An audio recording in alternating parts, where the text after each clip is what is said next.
Well, Cue Card Goddess and Dumpster Dan, what's your name again? And Dumpster Diver Dan go into convulsions. Here's something that's going to send you into convulsions. Of laughter. Our special stand-up comedy guest, Andy Kindler!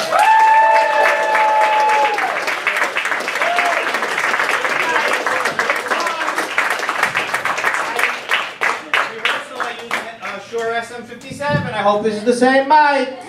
During the tech run-through, we just did Q to Q. That's all we did. Q to Q. That's all we did.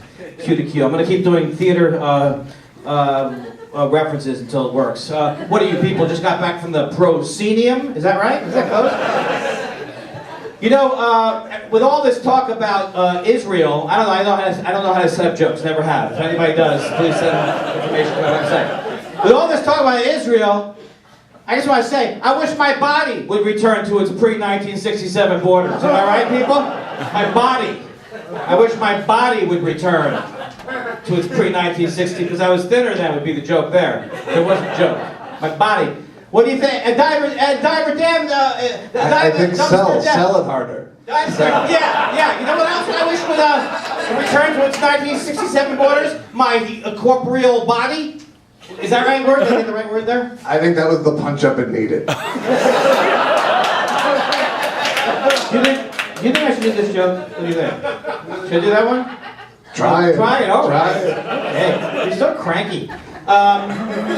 You get most of your material from old bazooka rappers that keep throwing in their. What do you know? We came up with that 3 o'clock this afternoon. Lean in. What do you know? Yeah. Bazooka rappers. Yeah, that's right. You don't thought I didn't hit that hard enough either? By the way, we have people from Craig Ferguson here. We're auditioning to go on after him. So, so please don't blow this. This is gonna be my you're gonna be my sidekick. We're going all the way, right? I can't guarantee you'll be the person doing the voice. I'm trying to go for someone younger with the voice. You don't actually have to mic me. I know. I think the illusion's about as intact as it's gonna be. To me, comedy would be just me doing this for 15 minutes. Test. Test. Is the audience on my side? Testing. Is the audience going to enjoy my next joke? Testing. No, I'm kidding. Pander 1, 2, 3. What'd you say? Pander 1, 2, 3. A lot of late. Love me 3, 4, 5. I'm going to ask you about the bit I'm going to do to see if you approve of it before I start. Is a classic thing comics do. Have you heard about the movie I'm going to do a joke about? So you'll maybe laugh. Clap.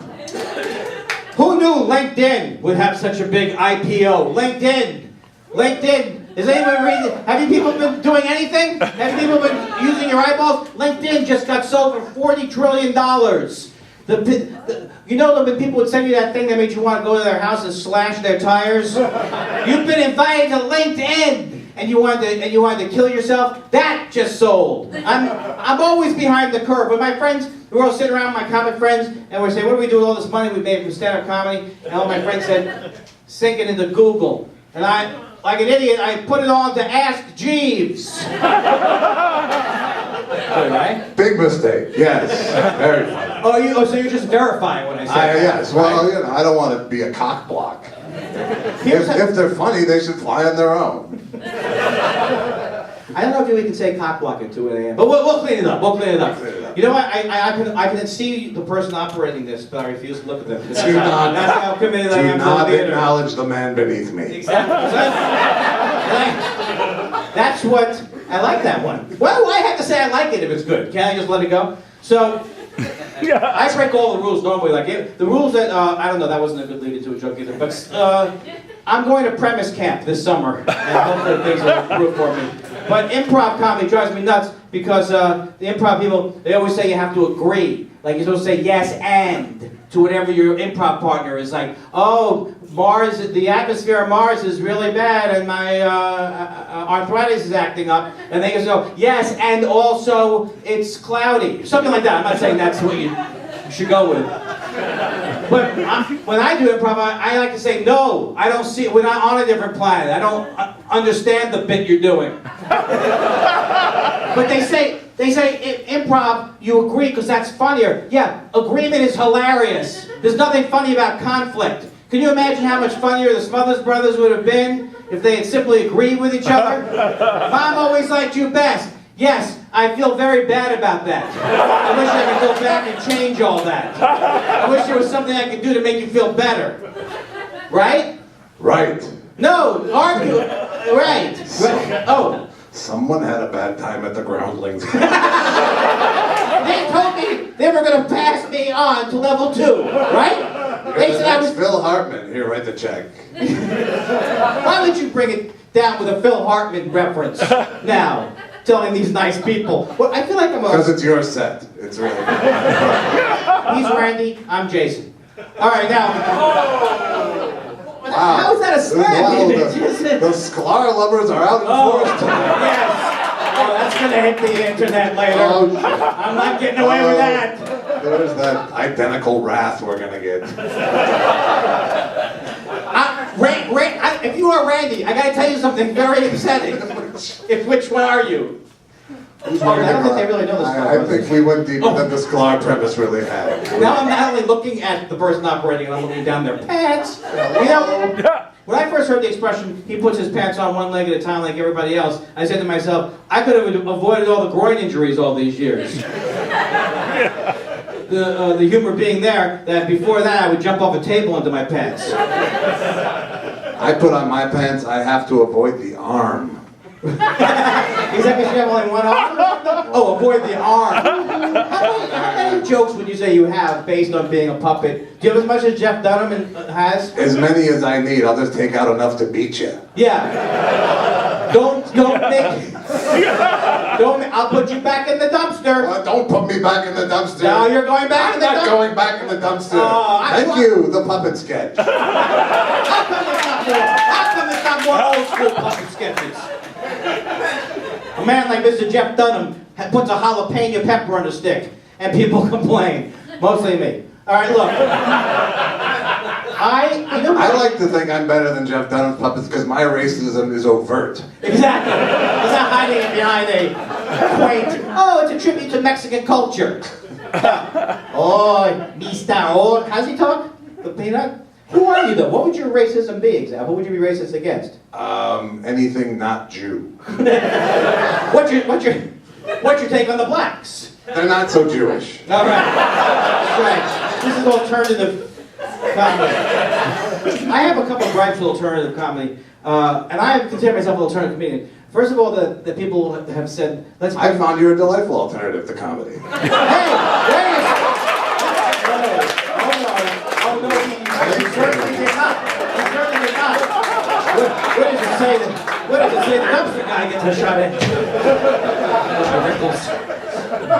That's not what you said earlier on the phone, that you would deep six me. I don't know what that means. But alternative comedians, they use the word retarded a lot. And it's like, yeah, that's right, we're bringing that word back. Okay, well, congratulations, that's a wonderful thing. And then the other thing is they like to use the word rape a lot, and which I think is a terrible word. And what's the goals? Oh, thank you, alternative comedians. Now we're comfortable hearing the word rape a lot. I know I haven't worked this joke out. So, is there a joke in there somewhere? It's really, that's some dangerous shit going down rape lane without a punchline.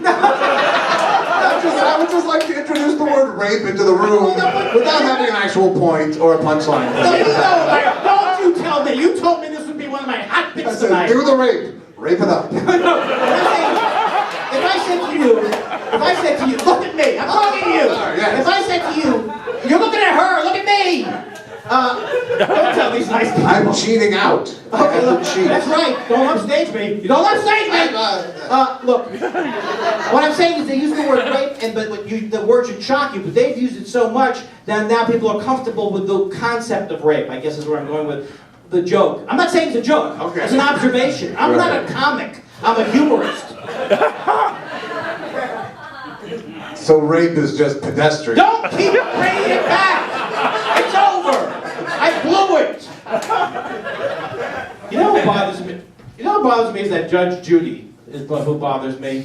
Well, I don't know why people like Judge Judy. You watch her, and she basically they say, "What's your case? What's your story? Well, Jen, shut up! This is what she said. My parents first of all, my parents watch the Game Show Network because they like to watch people lose money 40 years ago in the past. God damn it, he missed Mom. That guy's dead. I don't care.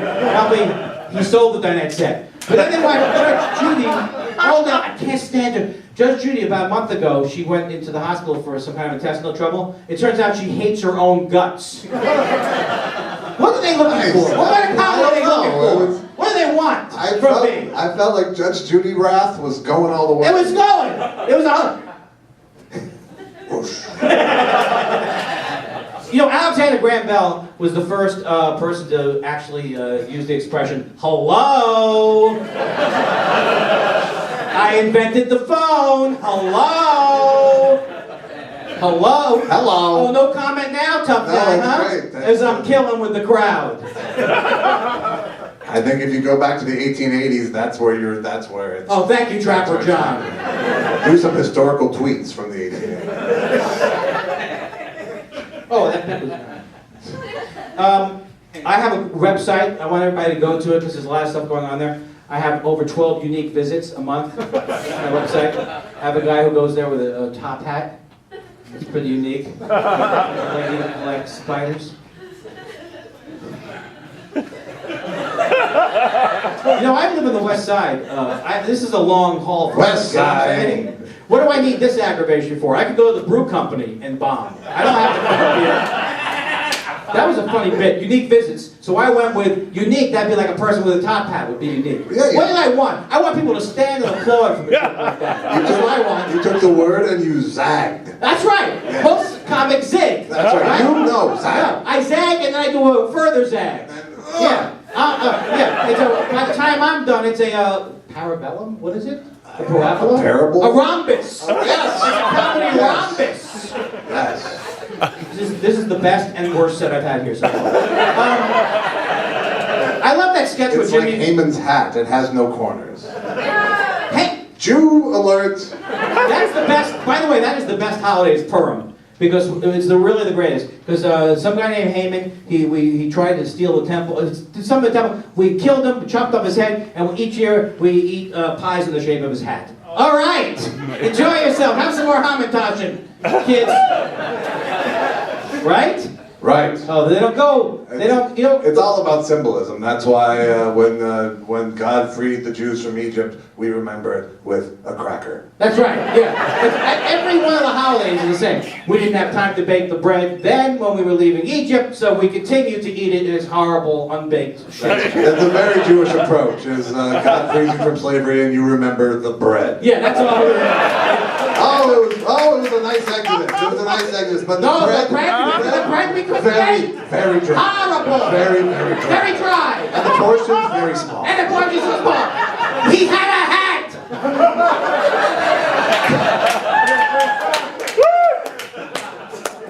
The worst gig I ever did was an Orthodox Jewish wedding where the men were separated from the women, but they both came together to not enjoy what I was talking about. This is my new thing, Dan. What do you think? I do a little walkout like that and back to regroup. I also like we had Kind of a jazz step you're doing. one more. I got a minute and 30 seconds more dynamite. Just giving the backstage warning. No one's giving you a warning. No one gives a shit. I think Frank may warn me off comedy after the set. No? Moodsy. Too much? That's I'm the moodsy. guy who talks about himself negatively. Moodsy. It's not fun. What did I say? No, I'm not saying Moodsy. I'm saying my friend Frank. I'm getting dressed down for fucking saying Moodsy? And I'm arguing with you about it? Ferguson. Hello, Ferguson. Keep it together. You know what? He walks around a week, like 3 days before the show. He's like, they say the Spinal Tap guys, they get into character. He gets into character. He's walking around with the Moodsy outfit on all week long. Sits in Starbucks.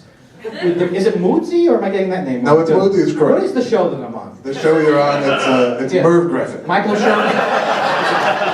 Michael Shermer's Skeptical Comedy That's right. Weekly. Bill Boggs Comedy Tonight. Okay, I chewed up a minute of my killer 30-second close. That was foolhardy.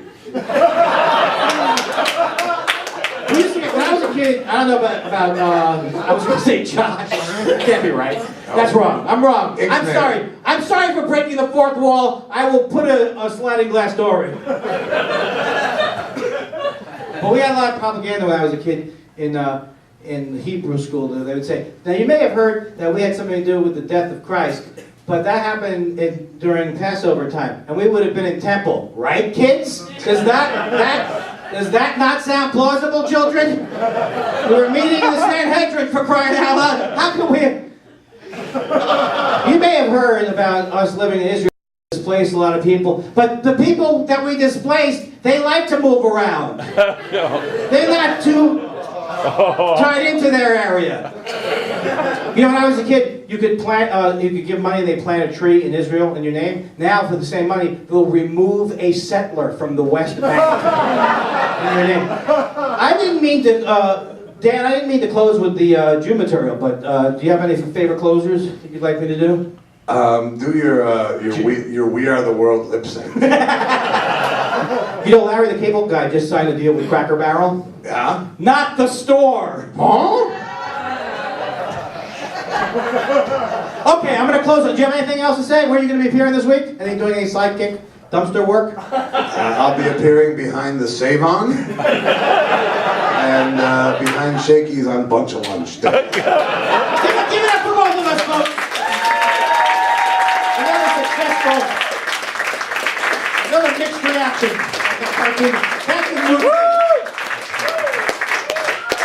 Andy Kindler. You're the assistant dumpster driver man, huh?